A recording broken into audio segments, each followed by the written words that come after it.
From now on you'll eat from your own groceries. I'm sick of you taking my money, my husband declared, voice loud enough to rattle the spice jars. He stood in the doorway, one hand on his hip, the other still carrying the last of the grocery bags like a trophy. His grin was the kind that sounded pleased with himself even when it had no reason to be. I looked at the countertop, at the receipt he shoved toward me, at the little total circled in permanent condescension. The house smelled like garlic and cheap cologne, the clock over the stove ticking louder than it should. People make declarations when they think they're safe, I thought, when confidence stands on the brittle legs of someone else's inertia. My name is Sophie Hale. I'm 33. And if you think you know how this ends, stay tuned. I smiled the way you smile when you're cataloging evidence. Okay, I said, calm as a hell breath. Fine. He blinked, triumphant. Good. Consider it fair. He didn't see the small list taped underneath the spice rack, the one I'd written 2 nights ago after another month of his excuses and last-minute money requests. It read, in neat, unassuming letters, groceries, his name off account, emergency fund, kitchen rules. I tore the list in half and slid each piece into 2 different drawers like a magician hiding cards. We're having 20 relatives for your birthday? He asked later, voice sugary. Your mom will love how generous I am. He beamed, pleased he could throw an event and force applause for the people who'd never notice me unless there was food involved. He never considered that generosity can be performative, an audience piece dressed as kindness. When the first car pulled into our driveway 3 days later, the house smelled the way it always had on holidays: cinnamon, roasted peppers, and the quiet tension of expectations. Plates gleamed in the oven. The table folded out like stage scenery. My husband hovered, preening, ready for compliments. They stepped into the kitchen, laughing, hands full of wine and gossip, and then they stopped. The room went small and sharp. Their eyes slid over the island, the place cards, the buffet, but lingered on the note propped like a placard where the roast should be. The note read, all food provided by guests. Kitchen access, none. Please check coats and wallets at the door. Silence settled like flour on the countertops, soft, white, impossible to ignore. My husband froze first. His face flickered between confusion and disbelief, as if he was waiting for a punchline that never came. The relatives, his brothers, cousins, that aunt who never left without leftovers, looked around for the usual smell of dinner, but the only scent in the air was freshly brewed coffee and quiet defiance. What is this? He demanded, lifting the note like it was written in a foreign language. Exactly what it says, I replied, folding napkins with deliberate calm. Everyone brings their own food. Remember? Separate groceries. A few guests tried to laugh it off. You're kidding, right? His mother asked, clutching her pearls like the family's reputation depended on my answer. I smiled sweetly. Not at all. Since we have separate budgets now, I didn't want to burden my husband with feeding 20 people from his groceries. The words landed like cold water. His cousins shuffled, pretending to check their phones. One of them whispered, damn, under his breath. My husband's voice cracked. You're embarrassing me in front of my family. I met his eyes. You embarrassed me the moment you called me a burden in my own kitchen. He sputtered, his hands gripping the countertop as if he could control the situation by holding on tighter. You can't just— I can, I said softly. And I did. I gestured toward the empty table. Feel free to stay. I made coffee. That's from my groceries. For a moment, no one moved. Then, like a slow collapse of politeness, people began backing away. Someone coughed. Someone muttered an excuse. The door opened and closed, one relative after another filing out. By the time silence returned, only he and I stood there, me with a calm pulse, him with a face red as the pot left on the stove. You've lost your mind, he hissed. No, I said, finally sitting down. I just stopped losing everything else. He paced the kitchen, breathing heavy, the way he did when control slipped through his hands. You humiliated me, he said finally, slamming his palm against the counter. You made me look like some cheap fool. I tilted my head. You didn't need my help with that. He froze, eyes narrowing. You think you're clever? No, I said quietly. I think I'm done being convenient. He started collecting his phone, keys, and wallet, angry motions that filled the air like static. You better fix this before they start talking. I leaned against the counter, arms folded. Let them. Maybe they'll finally see what I've been living with. He stopped, stunned that I didn't flinch, didn't beg, didn't apologize. For years, every argument ended with me smoothing things over, cooking his favorite dinner, pretending peace was worth silence. Not this time. I walked to the refrigerator, opened the door, and showed him 2 shelves, his and mine. See, I said, pointing to the labeled stickers.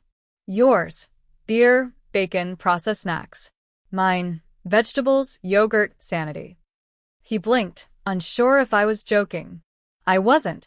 When you said separate groceries, I continued, I thought you meant it. Turns out, I was the only one who listened. He opened his mouth, then shut it, maybe realizing he'd run out of script. The confidence that once made him magnetic now made him small. Go ahead, I said softly. Tell everyone I stopped cooking for you. Tell them why. He stormed out, the front door slamming so hard a photo frame rattled off the wall. I picked it up, it was from our wedding. We were both smiling, but even then, I looked tired in the eyes. That night, I cooked a small dinner for one. My table never felt so peaceful. The next morning, the phone wouldn't stop buzzing. Missed calls from his mother, text messages from his cousins, and one especially dramatic voicemail from his sister. How could you do this to him on his birthday? I sat at the table eating oatmeal with blueberries, my groceries, and let the notifications pile up. Every ring was proof that my quiet had finally become louder than their noise. When he finally came home that afternoon, the air was thick with accusation. You've turned everyone against me, he said. No, I said, calmly rinsing my bowl. You did that the moment you treated your wife like an employee you could underpay. He scoffed. Oh, don't start your feminist nonsense. This isn't about that. You're right, I said, turning off the tap. It's about respect. The one thing you can't buy, though you've tried. He paced the kitchen again, just like the night before, his voice rising with every step. Do you know what people are saying? They think I'm broke. They think you control me. I leaned on the counter, meeting his eyes. If you cared half as much about the truth as you do about your image, we wouldn't be here. He clenched his jaw, grabbed his jacket, and muttered, Fine. You want separate lives? You've got it. And then he left again, tires screeching down the driveway. For a long moment, I stood in the doorway, the silence settling over the house like dust. Then I smiled, small, real. In the afternoon, I transferred the last of my savings into a new account under my name only. That night, I changed the locks. The next morning, a moving truck pulled into the driveway, his things neatly boxed, labeled, and waiting by the porch. Sometimes revenge isn't loud. It's organized. By evening, the house looked lighter. His clutter was gone, the constant trail of socks and unpaid bills erased from sight. The air even smelled different, citrus cleaner and freedom. I sat on the couch with a mug of tea, scrolling through job listings for a second income stream, just because I could. For the first time in years, every decision was mine. My phone buzzed again, this time from an unknown number. The text read, You can't just kick me out. My name's on the lease. I took a slow sip, typed back. Correction it was. I paid the rent this month. The landlord's already updated it. 3 dots blinked for a while, then stopped. Silence. A knock came around 8. I didn't move until it repeated, sharper. I opened the door halfway. He stood there, eyes glassy, carrying a grocery bag like a peace offering. Inside were beer cans and instant noodles. I came to talk, he said, trying to soften his tone. You've made your point. I didn't make a point, I said, keeping the door steady between us. I made a choice. He sighed. You really think you can do this on your own? I already am. His laugh was small and mean. Let's see how long before you come crawling back. I smiled. If that happens, I'll bring my own groceries. He stared at me, realizing the conversation wasn't going to end in surrender. Finally, he dropped the bag by his feet and left without another word. The next morning, I left for work early, stopped at a cafe, and ordered breakfast for one: avocado toast, fresh coffee, peace. The barista smiled. "You celebrating something?" "Yeah," I said. My appetite came back. And this time, I wasn't feeding anyone's ego but my own. Weeks passed, and the silence became comfortable. I didn't realize how much energy it took to live with someone who filled every quiet space with criticism. Now, mornings began with coffee and a podcast, not a list of my supposed flaws. At work, my colleagues noticed. "You look different," my friend Dana said during lunch. "Like you slept." "I did," I laughed. For the first time in years. I focused on my projects, finished early, and even started baking again, something I'd stopped because he'd mocked it as a waste of ingredients. My small apartment smelled like vanilla and cinnamon, peace rising like warm bread. Then one afternoon, an envelope arrived, thick, creased, familiar handwriting on the front. His. I didn't open it right away. It sat on my counter for hours before curiosity won. Inside was a single note. "We were good once. Let's fix it. I miss us." There was no apology. No mention of the slap, the humiliation, or the public scene that started all this. Just nostalgia, the cheapest form of manipulation. I tore the letter in half, dropped it into the trash, and smiled when I saw my groceries in the fridge. Everything fresh, everything mine. Later that night, I drafted an email to my landlord, officially requesting to remove his name from the old lease and replace it with mine. I attached proof of income, deposit slips, and a short note: "Tenant has relocated permanently." Before bed, I sat on the balcony with my tea and whispered into the night, "This is what love should have felt like. Quiet, clean mine. No begging, no bargaining, just being." And when I finally turned out the light, the house didn't feel empty. It finally felt owned. A month later, I came home to a letter taped to my door, not from him this time, but from his mother. Her words bled guilt between every line. "He's struggling, Rachel. He says you turned everyone against him. You were always the smart one. Can't you help?" I read it once, folded it carefully, and slid it beneath a stack of unopened bills that weren't mine anymore. Guilt was their favorite currency, and I'd stopped trading in it. That evening, Dana came over with wine. We cooked pasta, opened all the windows, and laughed so hard we scared the cat. Midway through dinner, she leaned across the table. "So," she grinned, "you really done with him?" I smiled, twirling my fork. "You know how people say they hit rock bottom? I found mine and built a kitchen on top of it." She raised her glass. "To separate groceries."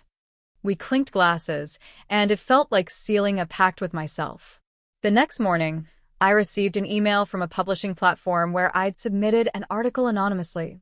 "Congratulations, your piece, The Grocery Line Divorce, has been accepted for publication."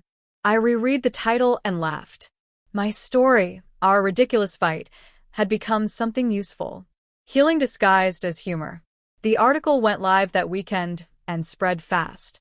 Comments poured in from women who'd lived the same pattern in different kitchens. "You wrote my marriage," one said. "I'm buying my own groceries tomorrow," wrote another. Reading their words, I realized revenge had quietly turned into something softer, stronger, empowerment. I didn't need to ruin him. I just needed to rebuild myself loud enough for others to find the exit too. The article exploded far beyond what I expected. Overnight, it was shared on forums, blogs, even a morning talk show segment titled, "Women Reclaiming Their Kitchens." My inbox flooded with messages from strangers, some thanking me, others asking how to start over after years of being financially and emotionally erased. And then, inevitably, came one from him. No greeting, no apology, just a sentence. "I didn't know you'd turn our private life into a public joke." I read it twice, then typed back, "It's not a joke. It's a blueprint," and hit send. Weeks later, I stood in my newly painted kitchen, the same room where it all began. The walls were soft sage now, not beige like before. I'd replace the dining table. The old one had too many ghosts, and stock the shelves with things I liked. Spices he used to mock. Tea blends he said were pretentious. My first royalty payment arrived that afternoon, small but symbolic. I transferred half into savings, half into a new fund I created online. The Shared Shelf Project, microgrants for women leaving controlling households. It felt poetic, turning a fight over groceries into fuel for freedom. That evening, Dana dropped by with flowers and a grin. "You made the news again," she said, holding up her phone. The anchor read, "From domestic disrespect to digital empowerment. One woman's viral story." I laughed. Guess separate groceries fed more than one person. After she left, I poured myself a glass of wine, set it beside my dinner, a simple bowl of pasta, no audience, no performance, and looked around my quiet, sunlit kitchen. For years, I thought strength meant enduring. Now I knew it meant ending. I took one last sip, smiled at the life I'd cooked from scratch, and whispered to myself,